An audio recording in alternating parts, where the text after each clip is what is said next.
किसी चौक का इंडक्टेंस निकालना, ये एक 12वीं का एक्सपेरिमेंट है। इसके लिए हमने क्या है कि ये सप्लाई लाइन जो कनेक्शन किए हैं उसमें एक वेरिएक लिया है, जिसमें वोल्टेज, परिवर्तित वोल्टेज हम देते हैं। और सबसे पहले हम ये ट्यूबलाइट की चौक ली है, इसका हमें इंडक्टेंस L निकालना है। इसके लिए सबसे पहले इसका प्रतिरोध ज्ञात करेंगे। और प्रतिरोध ज्ञात करने के लिए क्या है कि हमने एक ब्रिज रेक्टिफायर बनाया है, जिसमें एसी सप्लाई के दो टर्मिनल, ये वाले, ये दोनों लगे हुए हैं, जो कि एसी एक धारी वाला हिस्सा है, एक नॉन धारी वाला हिस्सा, धारी वाला हिस्सा, नॉन धारी वाला हिस्सा, वहां दो दो जो जोड़े बने वहां पे लगाया। और दूसरे जो दो धारी वाले हिस्सा प्लस का डीसी का बना, और विदाउट धारी वाले दो हिस्से वो माइनस के डीसी बने। उसके से हमने अमीटर ले, ये प्लस वाले से अमीटर, अमीटर से होता हुआ ये चौक, और चौक से होता हुआ वापिस ये माइनस टर्मिनल पे लग गया। इस तरह से ये इसके कनेक्शन पूरे होते हैं। अब हम सप्लाई को ऑन करो, तो सप्लाई को ऑन किया। अब वेरिएक से हम इसको अल्प वोल्टेज देंगे, कम देंगे वोल्टेज, जो सिंगल फेज सप्लाई उससे, और ये हम वोल्टेज बढ़ा रहे हैं।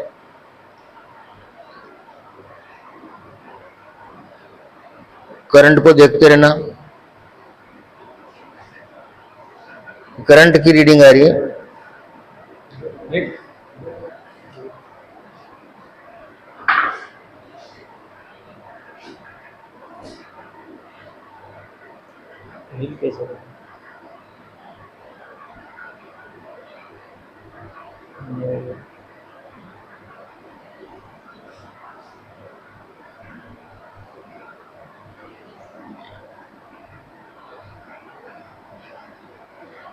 वोल्टेज एग्जैक्ट 100 के लगभग है, 100 वोल्ट नोट करो।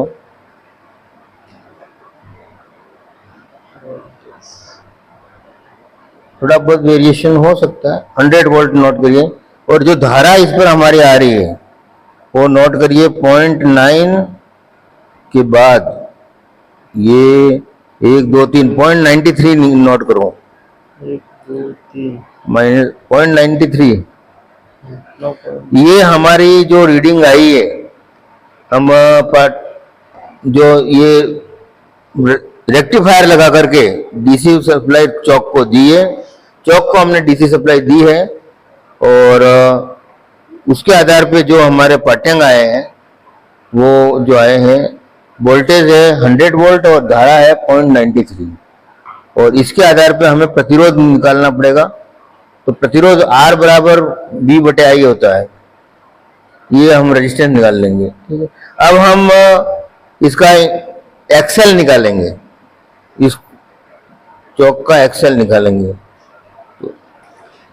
तो अब हमने ये जो ब्रिज रेक्टिफायर लिया था उसको हटा दिया है, और हम ये वेरिएक से जो आउटपुट मिल रहा है उसी के साथ ही अमीटर से होते हुए चौक जोड़ दी है।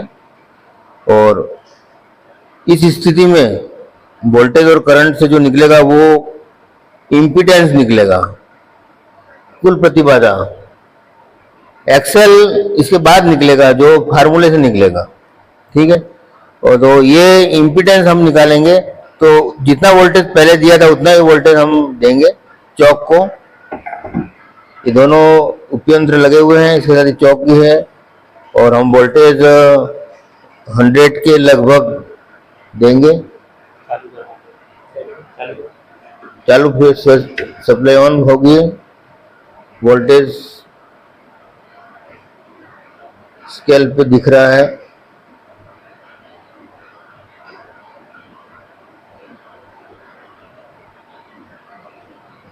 हमारी धारा की रीडिंग बहुत कम अभी तक बढ़ी नहीं है, शायद वोल्टेज ज्यादा करने पड़ेंगे।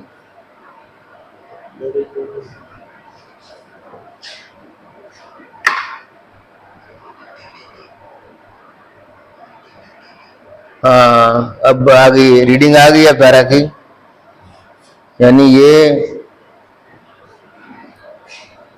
120 वोल्ट है। और उसके ऊपर जो धारा आ रही है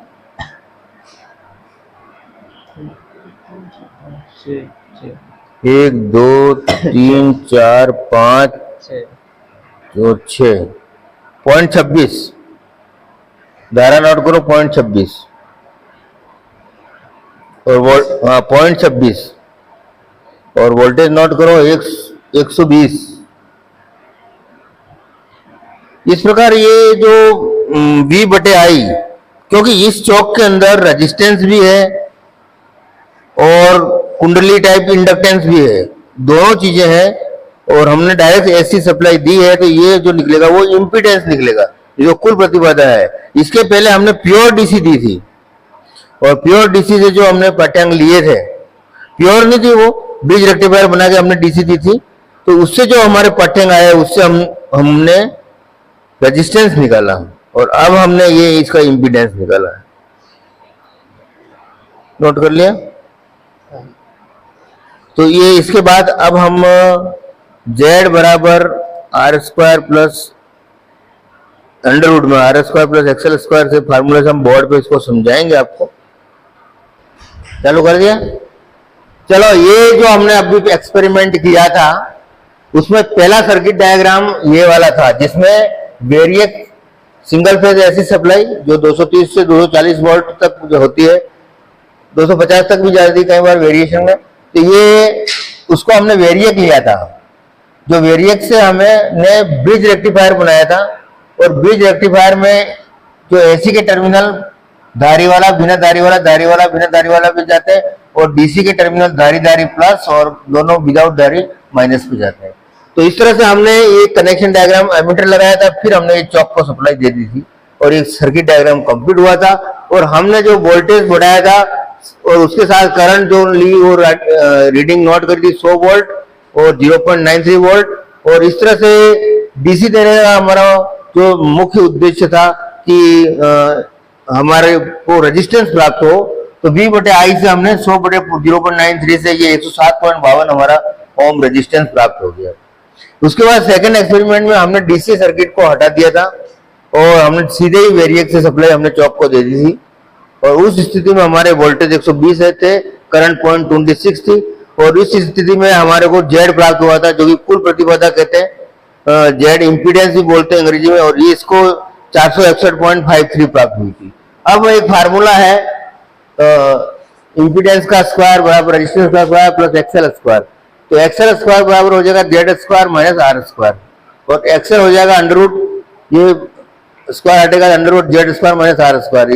फिर XL में हमने Z की वैल्यू रख दी जो दिख रही हो और R की वैल्यू रख दी, इन दोनों को डिफरेंस करके वर्गमूल करके ये वैल्यू आई और XL बराबर होता 2πfL और L बराबर हुआ XL/2πf, और ये इस तरह से रखने के बाद, ये कैलकुलेशन करने के बाद हमारा 1.42 हेनरी इंडक्टेंस प्राप्त हुआ।